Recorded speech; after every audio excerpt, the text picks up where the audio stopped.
ایسا خاندانی پروٹوکول خدا کی طرف سے محمد صلی اللہ علیہ وسلم کو ملا, ایسی حفاظت کی گئی. اللہ ان غیر مسلموں سے کہہ رہا ہے جس کے دانتوں کے درمیان خلا, اس گیٹ اپ کو بیان کرنے کی میں نے ایسے حفاظت کی ہے, سوچو اس کے آرڈر کیسے میں نے محفوظ کیے ہوں گے.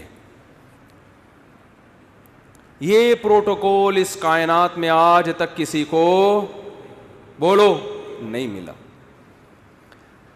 ہم یہ سیرت سن کے خوش ہوتے ہیں, ہونا بھی چاہیے, لیکن اس میں ہمارے لیے ایک پیغام ہے کہ محمد صلی اللہ علیہ وسلم جیسے غیر مسلموں کی طرف بھیجے گئے تو مسلمانوں پر بھی لازم ہے یا نہیں کہ آپ صلی اللہ علیہ وسلم کو فالو کریں. امام بخاری اپنی سند سے حدیث لے کر آتے ہیں, نبی صلی اللہ علیہ وسلم نے فرمایا اعفوا اللحا, نبی نے خدا کا پیغام پہنچایا, داڑیاں بڑھاؤ. نبی پیغام دے کے بولو نا بھائی, چلے ختم. اللہ کی حجت اپنے بندوں پر تمام. اب جب آپ یہ حدیث دیکھیں گے, آپ امام بخاری سے پوچھیں گے نا یہ آپ کو کس نے کہا کہ نبی نے حکم دیا؟ امام بخاری سند, مجھ سے فلاں نے, مجھ سے فلاں نے, مجھ سے فلاں نے, پھر ان راویوں کی آپ ہر جگہ تحقیق کر سکتے ہو. پھر امام ترمذی بھی بیان کر رہے ہیں, امام مسلم بھی بیان کر رہے ہیں. کیوں؟ کہ کل قیامت کے دن اللہ آپ سے سوال پوچھے گا کہ میں نے اپنے میسنجر کے ذریعے پیغام پہنچایا تھا کہ اللہ کی طرف سے تمہیں حکم ہے داڑھی بولو نا بھائی بڑھاؤ. بس تمہیں اگر کوئی کنفیوژن تھی کہ پتہ نہیں حکم دیا ہے کہ نہیں دیا, تو میں نے تمہاری وہ کنفیوژن دور کر دی تھی. بس آپ کہہ سکتے ہیں اللہ اگر تیرا اتنا اہم حکم تھا تیرے حبیب کا, تو میں نے جب داڑھی نہیں رکھی تو سزا کیوں نہیں ملی؟ اللہ کیا کہے گا, یہ دنیا دارالامتحان تھی, دارالجزا کیا ہے؟ بولتے کیوں نہیں بھائی؟ بس اب آپ کی مرضی. مولوی صاحب بھی آپ کو یہ حدیث سنا کے جمعہ پڑھا کے گھر نکل جائیں گے, کیونکہ مولوی صاحب کا پولیس سے کوئی تعلق. قرآن کہتا ہے نا محمد صلی اللہ علیہ وسلم کے بارے میں کہ لست علیہم بمسیطر, آپ ان پر نگہبان نہیں ہیں. میسنجر کا کام حکم پہنچانا ہوتا ہے, منوانا بولو نہیں ہوتا. تو میسنجر کا کام پیغام پہنچانا بس. اسی پیغام میں جو خدا نے اپنے حبیب صلی اللہ علیہ وسلم کو دیا, اس میں حکم دیا ان کو پیغام پہنچا دو, بس آگے نہیں کچھ. لا تقربوا الزنا. اچھا کچھ پیغام ایسے ہیں جو خدا کی ذات سے نکلے ہیں, براہ راست قرآن کی شکل میں محفوظ ہوئے, کہ اس میں اے نبی ہم جب کسی کو پیغام دے کے بھیجتے ہیں, بعض دفعہ پیغام اتنا اہم ہوتا ہے کہ وہ لکھ کے دے دیتے ہیں, بھائی یہ پڑھ کے سنا دو, اور بعض دفعہ کہتے ہیں یہ بھی بتا دینا, یہ بھی بتا دینا. تو اس میں میسنجر کے الفاظ اپنے ہوتے ہیں, پیغام بھیجنے والے کا ہوتا ہے. حدیث بھی اللہ کا پیغام ہے, الفاظ کس کے ہیں؟ محمد صلی اللہ علیہ وسلم کے. قرآن بھی اللہ کا پیغام, الفاظ بھی کس کے؟ اللہ کے. تو جو اللہ نے قرآن میں حکم دیا, جو پیغمبر نے قرآن پہنچایا, اور وہ بھی اسی طرح محفوظ ہے, اس میں بھی ذرہ برابر تبدیلی نہیں ہوئی. اس پیغام میں کیا ہے؟ لا تقربوا الزنا. ان سے کہہ دو کہ زنا کے قریب بھی پھٹکنے کی اجازت. بولتے کیوں نہیں. زنا کرنا تو دور کی بات. آج صبح ایک لڑکی کا فون آیا, 5 سال سے میرا ریلیشن کسی بندے سے, اب وہ شادی نہیں کر رہا. میں نے کہا بالکل ٹھیک کر رہا ہے, وہ حرام کاروں کے لیے یہی ہونا چاہیے. جب اس نے حرام مزے لے لیے تو وہ کیوں بیوی بنائے گا بھائی؟ کیوں بیوی بنائے گا وہ؟ اس کو حرام چسکے لگ گئے نا. رو رہی ہے, اس کو منع. میں نے کہا میں کیوں سمجھاؤں اس کو؟ خدا نے مرد اور عورت کو نکاح کے علاوہ کسی بھی راستے سے قریب جانے کی اجازت بولو نہیں دی ہے. محمد صلی اللہ علیہ وسلم جو گاڈ کا پیغام لے کر آئے. دیکھو غیر مسلم زنا کر سکتا ہے, کرے, وہ کہہ رہا ہے میں نہیں مانتا محمد صلی اللہ علیہ وسلم کو, اس پہ خدا خود ہی نمٹ لے گا قیامت کے دن. مسلمان کے پاس نبی کے حکم کے سامنے نو کا آپشن نہیں ہے. محمد صلی اللہ علیہ وسلم جو پیغام لے کر آئے گاڈ کی طرف سے, اس میں یہ تھا کہ تمہیں 5 ٹائم اللہ کے گھر میں جمع ہو کے میری عبادت کرنی ہے, اور عبادت کا طریقہ بھی بتا دیا. اس میں فجر کی نماز بھی, ظہر کی نماز بھی, عصر بھی, مغرب بھی اور عشاء بھی. آپ نماز کے لیے آ جائیں, آپ کی مرضی, نہ آئیں, کوئی مولانا صاحب پولیس لے کے آپ کے گھر نہیں پہنچیں گے.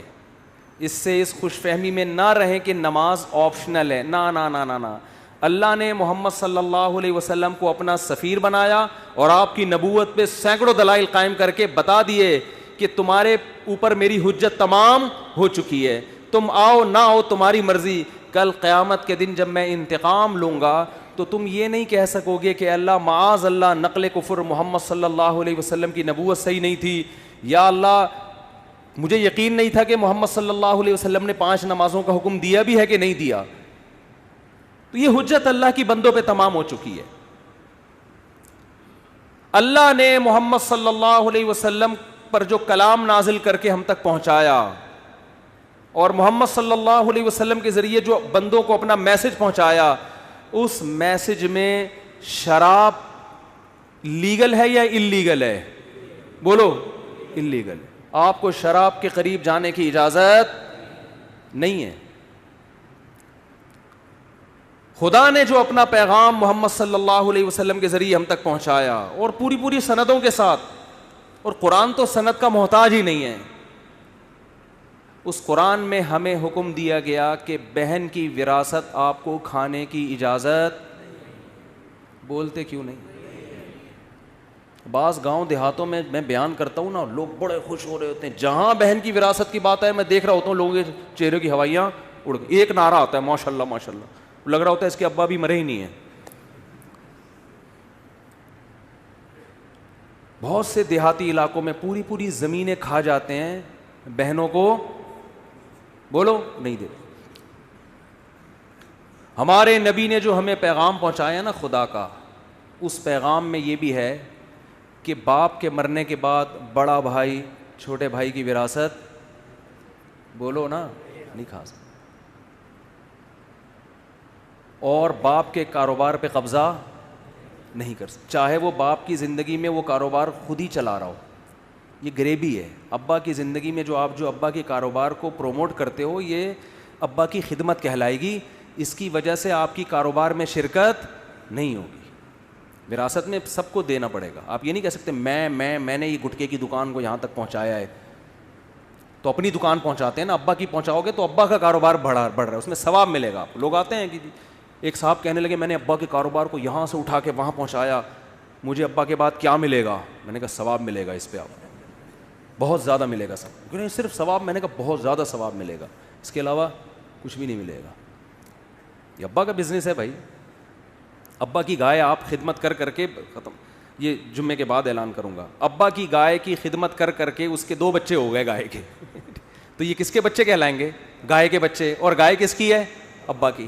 تو ابا کے ہی ہوں گے نا, آپ کے تھوڑی ہو جائیں گے. یہ بڑھوتری جب ہوتی ہے تو جس کی چیز ہو اسی میں بڑھوتری ہوگی نا. آپ وسیم بھائی کو کھلا کے آپ نے ڈبل کر دیا وسیم بھائی, تو وہ وسیم بھائی آدھے آپ کے تھوڑی ہو جائیں گے کہ جی میرے کھلائے ہوئے کی وجہ سے ڈبل ہو گئے, لہذا آدھے میرے آدھے آپ اپنے ہیں. بھائی جس چیز میں گروتھ ہوتی ہے تو وہ وہی چیز کہلاتی ہے. سمجھتے ہو؟ سمجھتے سب ہیں.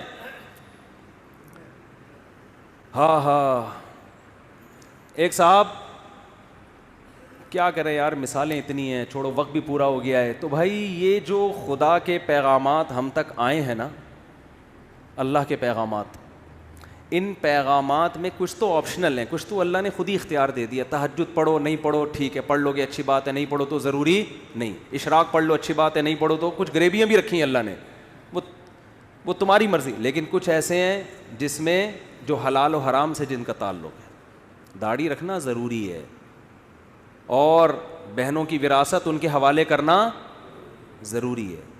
بڑے بھائی کے لیے چھوٹے یتیم بچوں کا مال بلکہ جو حمل ہے نا ماں کے پیٹ میں, اس کا بھی وراثت میں اتنا ہی حصہ ہے جتنا زندوں کا اور بڑوں کا حصہ ہے. ایک دن کے حمل کا وہی حصہ ہے جو بال بچوں والے آدمی کا حصہ ہے. اس حمل کو بھی ماں کو گرانے کی اجازت نہیں ہے. تو یہ خدا کے احکامات ہیں جن میں اللہ نے 2 اور 2 4 کی طرح اپنے دین کو واضح کر دیا ہے. اور اللہ فرماتے ہیں وَلَا تَحْسَبَنَّ اللَّهَ غَافِلًا عَمَّا يَعْمَلُ الظَّالِمُونَ, ظالم جو کچھ کر رہا ہے اللہ کو اس سے غافل نہ سمجھو, کیونکہ یہ دنیا دار الامتحان ہے, دار الجزا نہیں ہے. جزا آخرت میں ہوگی. اللہ مجھے بھی محمد صلی اللہ علیہ وسلم پر حقیقی ایمان نصیب کرے, آپ صلی اللہ علیہ وسلم سے محبت نصیب کرے, اور اللہ ہمیں آپ صلی اللہ علیہ وسلم کی تعلیمات کو فالو کرنے کی توفیق عطا فرمائے. وما علینا الا البلاغ.